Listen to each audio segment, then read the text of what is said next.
Hoy os vamos a contar la historia del país sudamericano conocido por ser atravesado por la línea ecuatorial y que formó parte del Imperio Inca. Sí, posiblemente lo hayáis acertado. Hoy en Memorias de Pez os hablamos de Ecuador. Para contaros la historia de Ecuador vamos a remontarnos al 13.000 a.C., cuando aparecieron por allí los primeros cazadores-recolectores. Entre las culturas indígenas más destacadas tenemos Valdivia, Chorrera y Machalilla. Estas culturas se fueron desarrollando hasta llegar a formar sociedades mucho más complejas que las anteriores. Las más importantes fueron la cultura Jamacuaque, al norte, la cultura Huangala, en las provincias de Guayas, y la cultura Bahía, en Manabí. Alrededor del siglo XV aparecieron los incas y se pasaron por el forro a todas las culturas anteriores. Llegaron desde el sur, anexionando gran parte del actual Ecuador, y consiguieron introducir nuevas técnicas de agricultura y construcción, así como su idioma y religión. Fundaron la ciudad de Tomebamba, hoy Cuenca, donde nació el famoso Huayna Cápac, emperador o sapa inca del Imperio Inca. Pero no todo fue fácil para los incas, ya que pronto aparecieron los españoles y bueno, ya sabéis lo que ocurrió.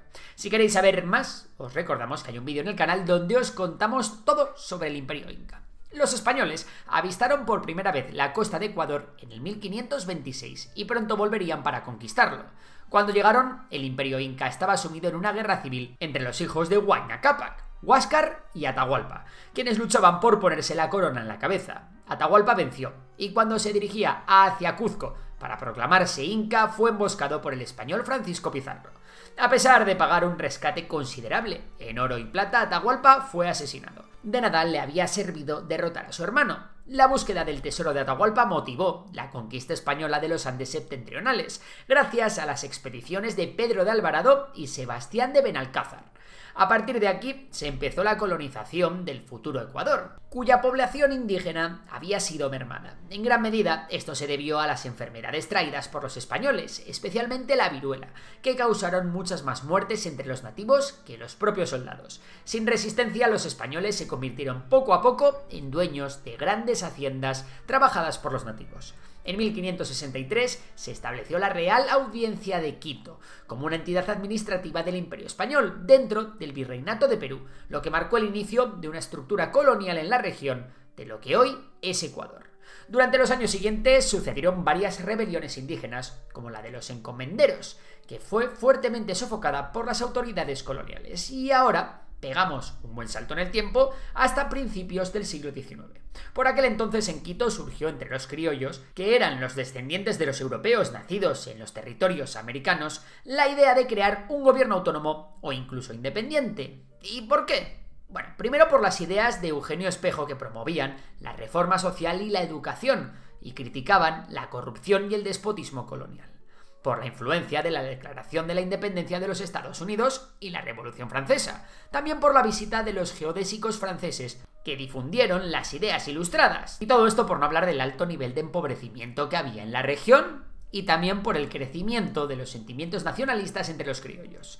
Todos estos motivos iniciaron la revolución que pondría fin al colonialismo español en Quito. En 1808 ocurrió la Conspiración de Chillo, o la Conjura Navideña, donde se discutió el establecimiento de una junta autónoma para gobernar la presidencia de Quito. Las juntas autónomas surgieron en América Latina como respuestas locales a la crisis política en España provocada por la invasión napoleónica en 1808 y la captura del rey Fernando VII.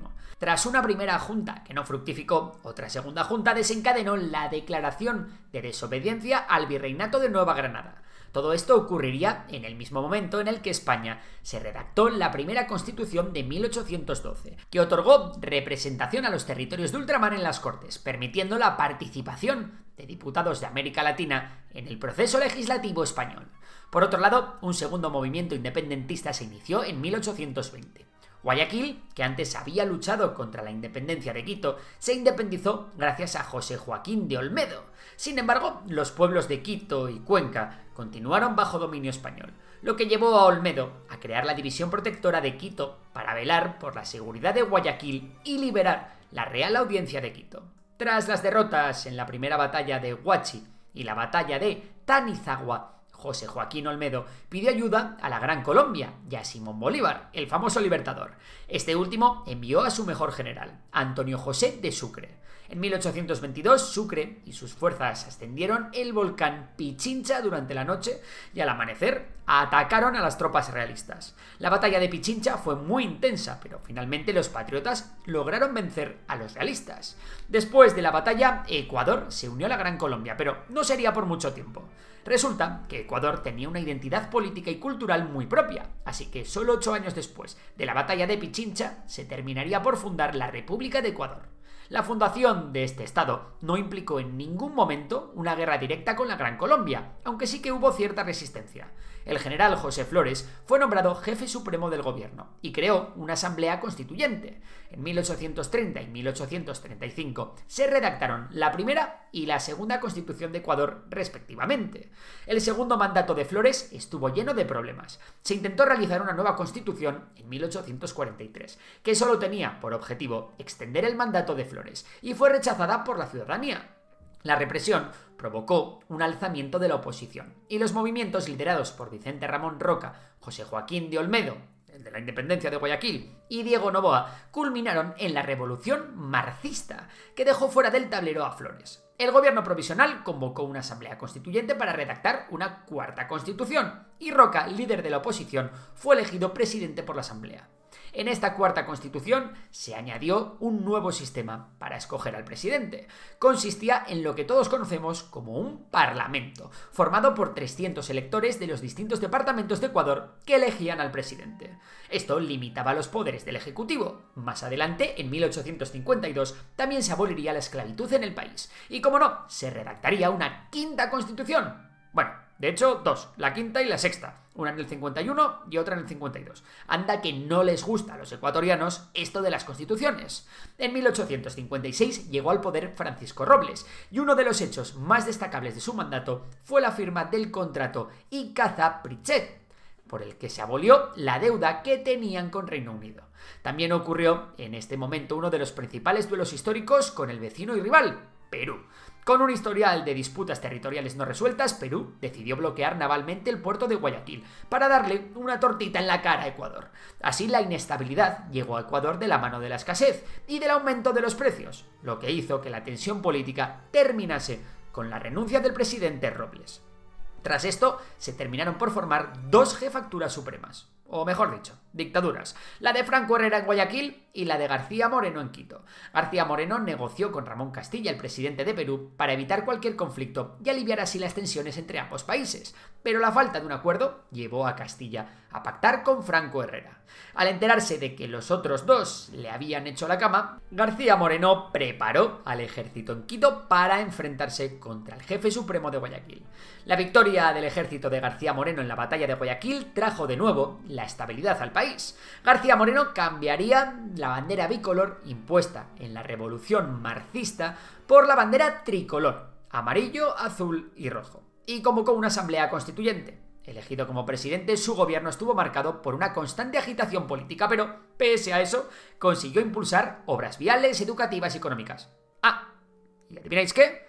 Sí, la séptima Constitución, eliminando el sufragio censitario. García Moreno, aunque tuvo un importante legado, fue un líder autoritario que logró consolidar su poder centralista. Se ganó muchos opositores, debido a varias medidas polémicas, como por ejemplo, exilió a militares liberales, fusiló a algunos capitanes y al rey del Cacha, Fernando Daquilema, censuró a escritores, amenazó a antiguos amigos suyos, condenó a mucha gente a muerte, flageló, torturó, en fin. Ya os imagináis. Tras 2 gobiernos consecutivos del Partido Conservador liderado por García Moreno, se convocaron elecciones y las ganó Jerónimo Carrión con el apoyo del Partido Conservador. Poco tiempo fue el que duró en el puesto, ya que dimitió y se convocaron nuevas elecciones. En este caso, Javier Espinosa fue elegido presidente, también respaldado por el Partido Conservador. Igual que el anterior, su mandato duró poco y García Moreno, que se había quedado con ganas de más, dio un golpe de estado en el 1869. Elegido por una asamblea constituyente, en un segundo mandato impulsó importantes proyectos de infraestructura y educación, redactó la 8ª Constitución, qué novedad, reimplantó la pena de muerte por delitos políticos y amplió a 6 años el periodo presidencial. Y tras ser elegido, otra vez más, fue asesinado. Un final nada sorprendente para todo lo que estaba haciendo este hombre, ¿no? Por cierto, a partir de aquí dejamos de contaros las veces que se redacta una constitución. Y es que, a partir de la 9ª, ha habido otras 10 más desde el año 1878 hasta el día de hoy.